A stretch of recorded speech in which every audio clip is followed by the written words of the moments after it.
The wind carried the scent of frost and pine. Alexei walked with purpose, though the ground beneath his feet felt strangely distant, as if he were only passing through, rather than truly treading upon it. He had been here before, not only in life, but in dreams. The same frozen silence, the same heavy weight in his chest. Kislev would always call him back. The land did not change, nor did the questions that lingered. The air hummed with a presence, not sudden, not unexpected, inevitable. The oblast whispered, but not with words, with memory. The echo of old devotion clung to him, carried in the frost. Every breath tasted of the past, heavy with the scent of earth and fur. He had been Ursun's once, though it was the lady that had delivered him salvation, pulled him from the jaws of oblivion, and wrapped him in something he had never known, mercy. But mercy did not erase loyalty. The landscape stretched in every direction, unchanged by time. The same frozen ground where he had once knelt in prayer. The same sky beneath which he had pledged his devotion. The memory did not stir resentment, only weight, as if the land itself remembered him, held him within its grasp. He was not afraid, but he could not ignore the pull of what lay ahead. The snow thickened, the wind rising in restless currents. He could feel Ursun's presence. The bear god was waiting. Alexei had always known this. This was not a reckoning, not a confrontation, just the past standing before him, waiting for him to decide what it all meant.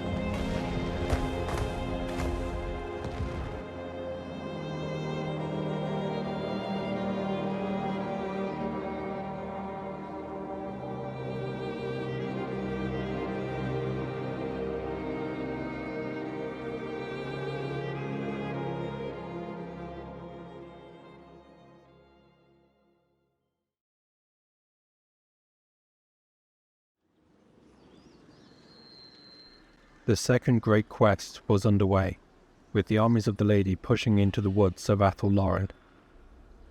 The Fey Enchantress and Pierre the Pauper had delivered the first blow, raising the halls of Equos to ash. This initial victory provided a great boon to morale, but they could not linger for long.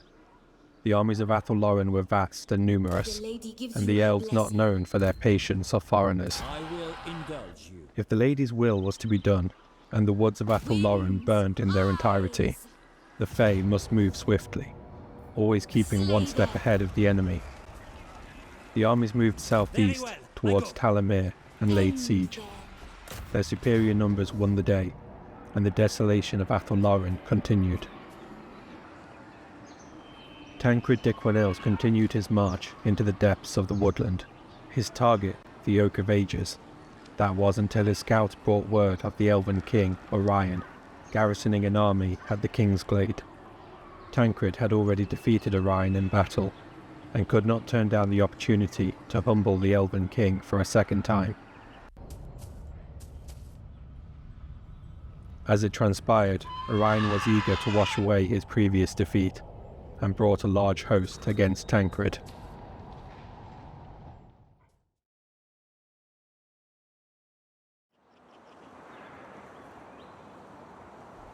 Tancred positioned his infantry in a crescent formation atop a small hill, with the Fusiliers out in front. We fight as Grail companions! Fight, lads! The Elven vanguard was quickly turned away under withering black powder fire.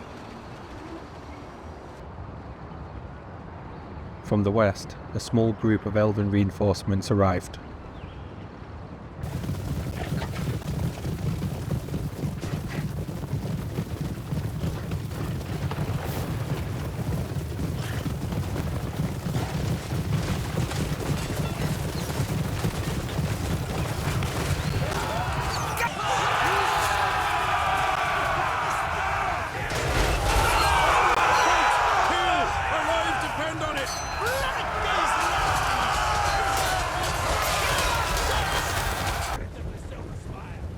The knights, positioned to the right of the infantry, awaited the charge of the elven cavalry, before delivering their own countercharge.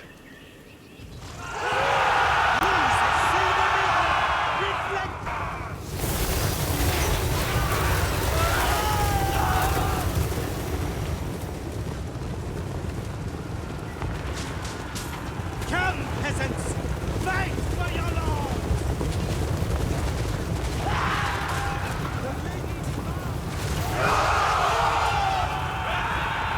The lady's shield protects us from their magic.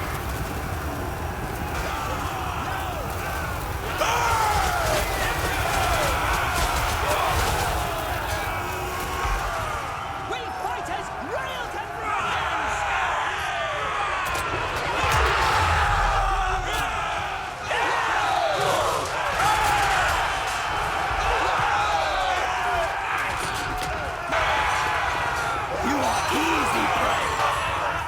With the infantry engaged, the knights moved to the back lines and pursued the elven archers.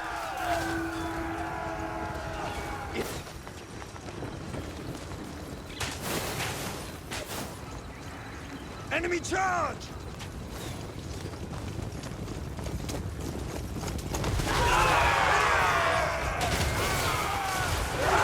Get those commoners shooting their filthy foes!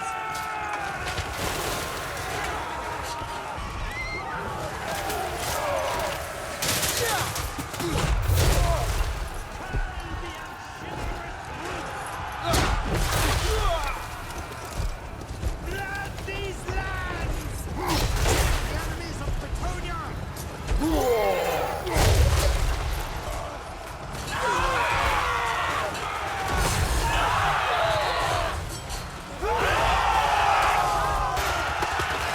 on, lads! Get stuck in! Don't kill or leave the field!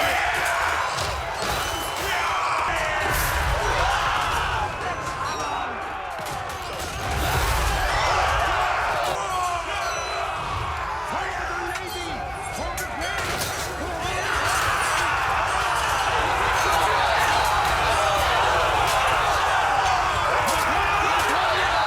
For the lady! Bring them to ruin! The winds rise! Our magic will destroy them!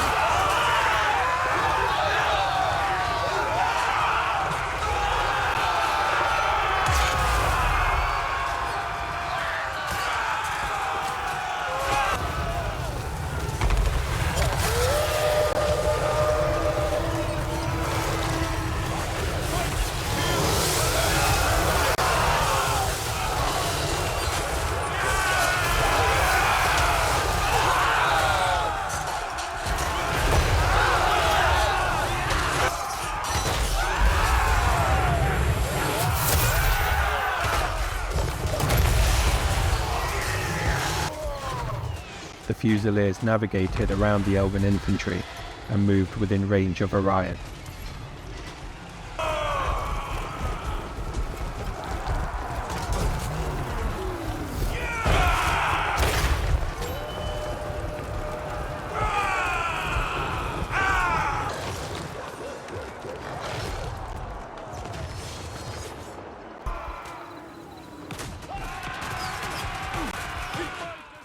As Orion did some sick tricks with his spear, the Fusiliers lit up the Elven King with lead.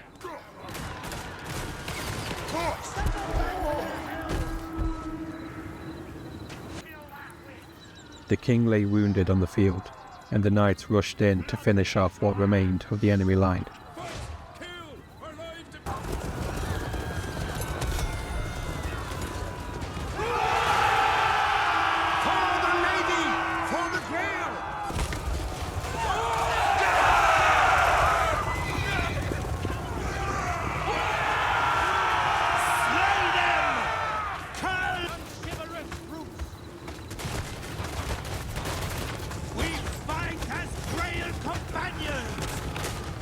The lady demands blood! Blood these lands!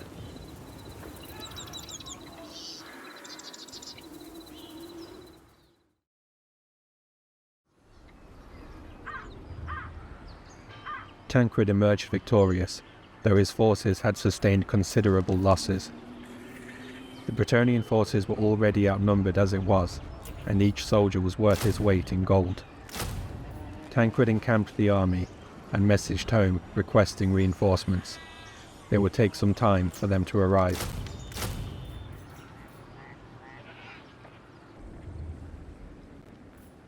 Raelov de Mouzillon, now in charge of a full army, moved south to join the Great Quest.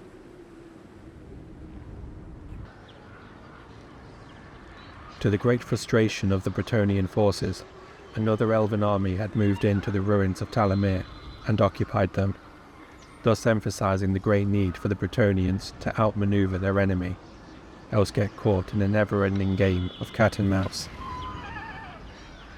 The only solution to isolate each elven faction in turn and destroy them entirely before moving to the next.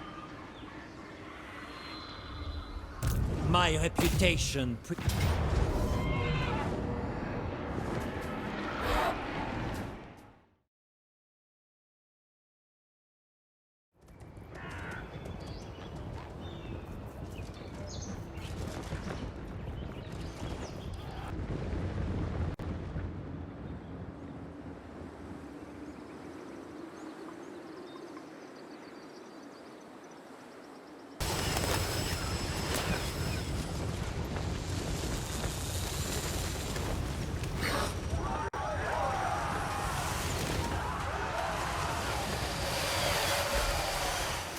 The mounted lords advanced, chasing back the elven archers and allowing the infantry to move forward without harassment.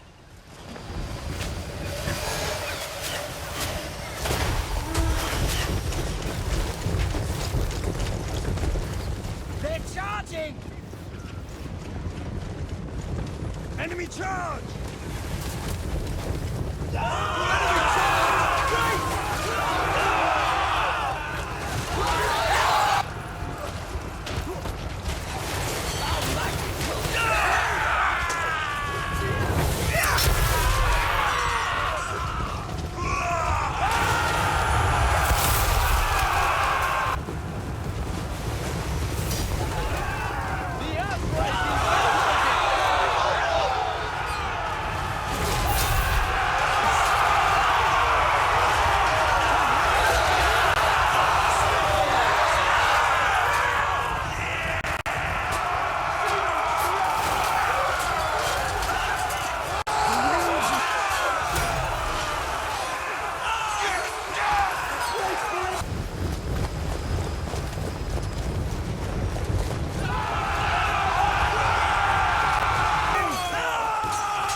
Fear death, human!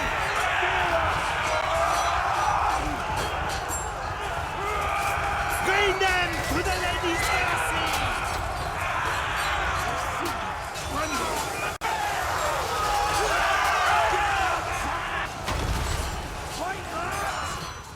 Several units of elven archers had barricaded themselves in and unleashed their arrows upon the Bretonnians. As the infantry hurried to break down the barricades, the penitent arrows moved up and returned fire in kind.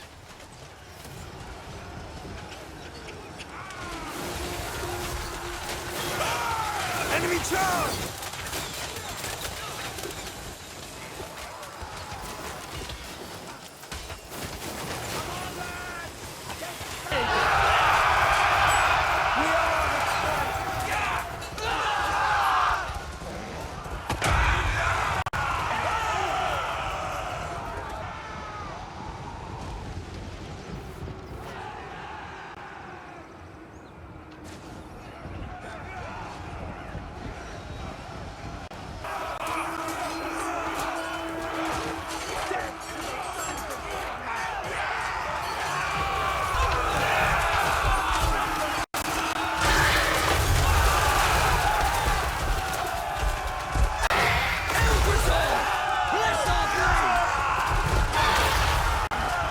Water all!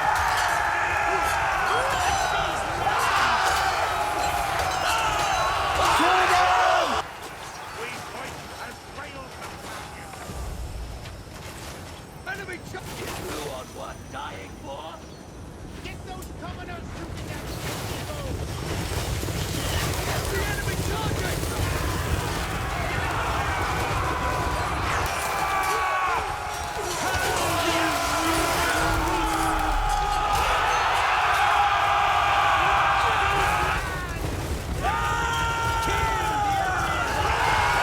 After a close fight, the elven defences finally collapsed, and a mad scramble to escape the charging knights ensued. Blood and death!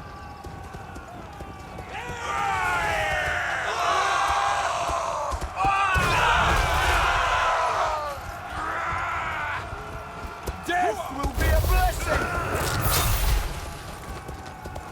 Die, Bretonnian!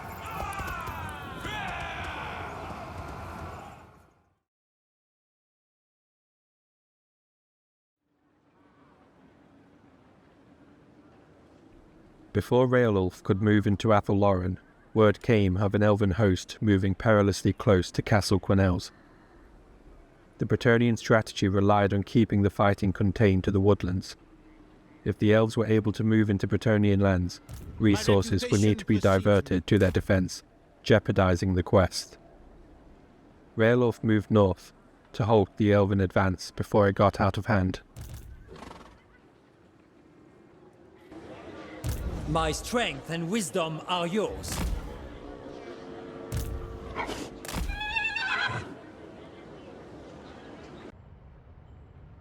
Tancred remained encamped, awaiting his reinforcements to arrive. He knew in doing so that he would make a target of himself.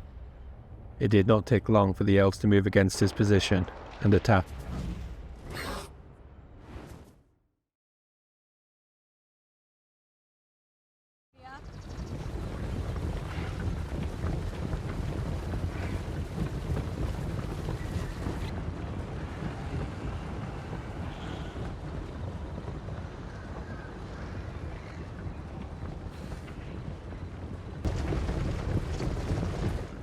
The main elven advance moved forward, but Tancred knew of the reinforcements arriving from the rear. He moved his infantry back and waited to catch the reinforcements as they arrived on the field.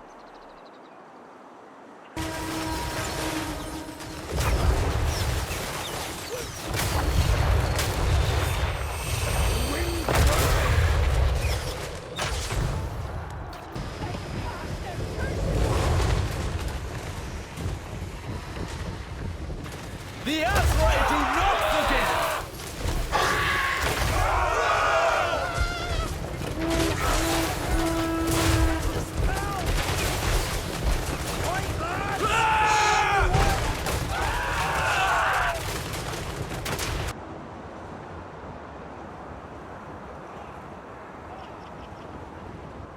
A small band of reinforcements was swiftly dispatched, and the line moved forward to face the bulk of the elven army.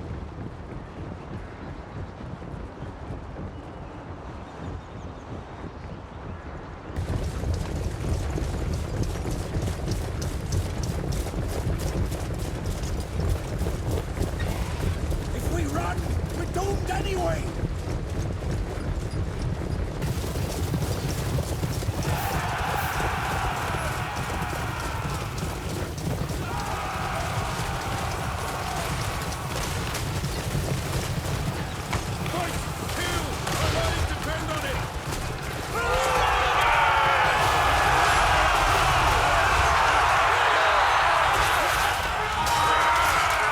Fight!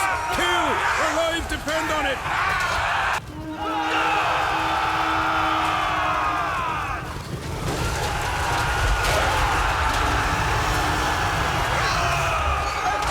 Devour them!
our fervor!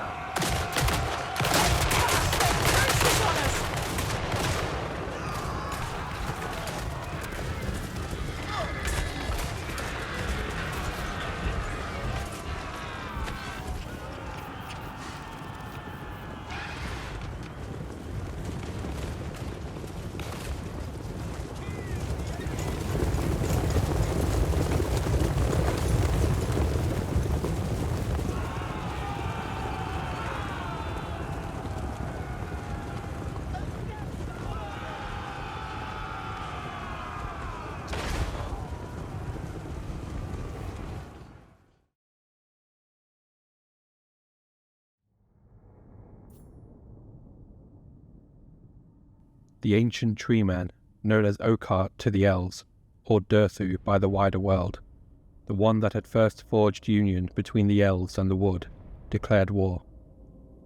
He was now the most powerful of the elven elders, and the Fae had hoped his involvement in the war would not come until a more convenient time. But all was as the lady wills.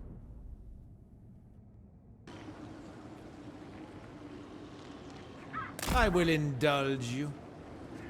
Tancred at last received his reinforcements and continued to push into the wood, an elven host under the charge of Durthu closing in behind them.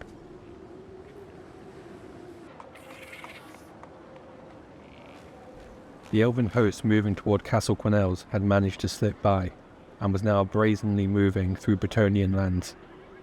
Once he learned of the elven position, Raelulf hurried out to meet the invaders in battle. For Bretonnia!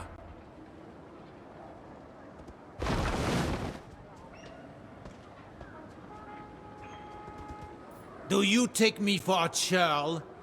Attack!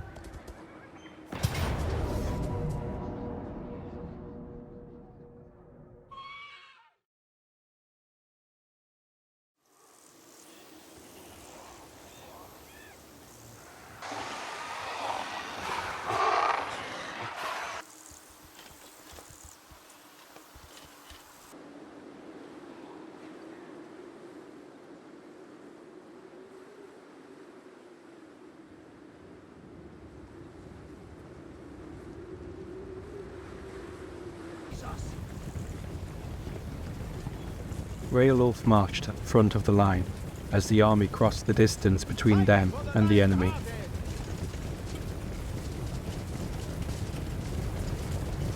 Pat's eyes full of pus! How's he gonna shoot anything?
The Bretonnians enacted their tried and tested strategy, of waiting for the infantry to engage before sending the cavalry behind the lines and crashing into the elven bows.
The elven lord was slain, and the remnants of his army attempted to flee, hunted down by the Knights of the Lady.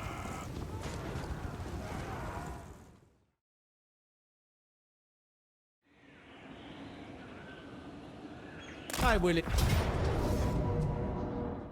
As Tancred moved to crush a smaller force in the service of Orion, his army marched into the path of an elven force, waiting in ambush. Tancred managed to catch sight of the ambushers before they could spring their trap, and had time to form up his battle line.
Tancred put the advantage of the high ground to good use, sending his heavy knights charging down the slopes and crashing into the elven infantry.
The elves never stood much of a chance. The advantage of the hill provided a great boon to the Bretonnian knights as they charged down into the elven ranks, as well as providing a great vantage point for the Fusiliers to unload their ammunition stores. It did not take long before the elves were in a full rout.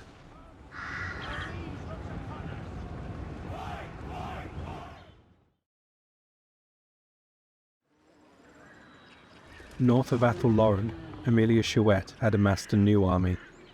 Just in time, as Durthu had emerged from the northern part of the forest at the head of a large army and moved into Paravon. Emilia was considerably outnumbered, but she could not falter now. She readied the men and moved to battle. For Bretonnia!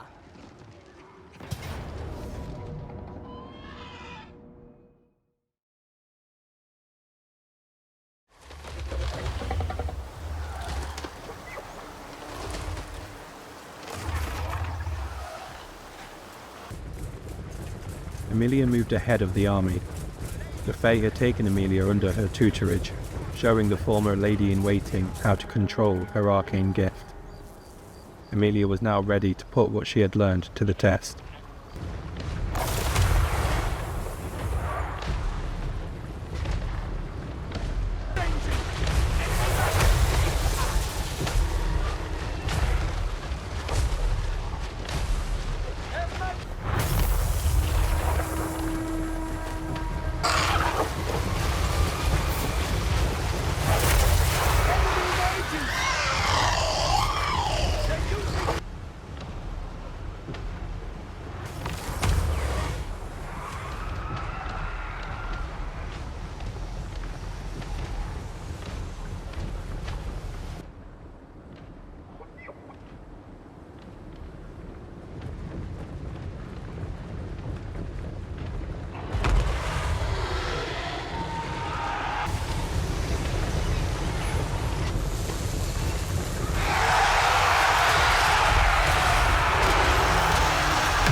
As was tradition, the knights moved down the flanks and wrapped around the elven line.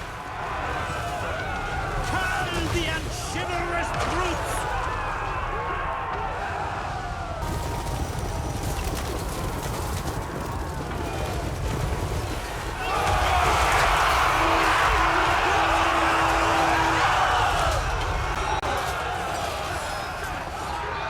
Slay them! Durthu moved into the fray, providing the perfect target for the Fusiliers. Flood these lands! He fell with remarkable ease. For the Lady of the Lake! Let's have on!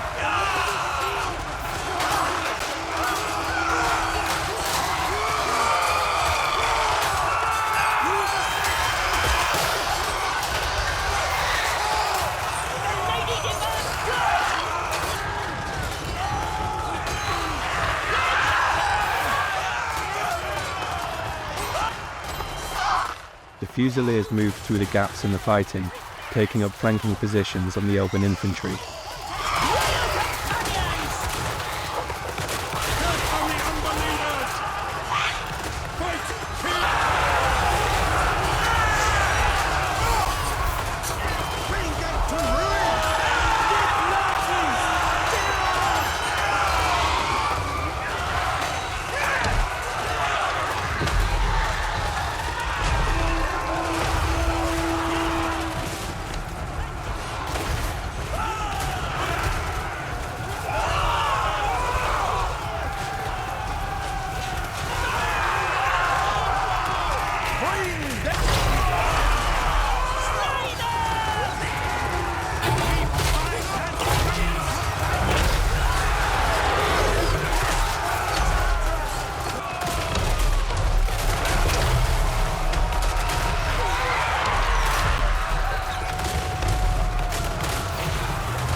caravan was safe, the elven invaders sent fleeing back to their wooded homeland.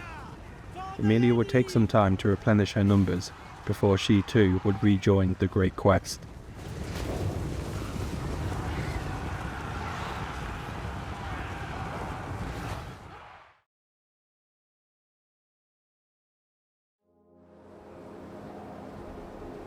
Jarl knew he was dreaming, but the realization did nothing to ease the heaviness in his chest. The streets of Wolfenburg laid out before him, impossibly familiar, yet warped. The buildings swell and shrink at the edges of his vision, as though they too were uncertain whether to embrace him or cast him aside. The banners of Sigmar still hang, but the gold faded, the fabric tattered.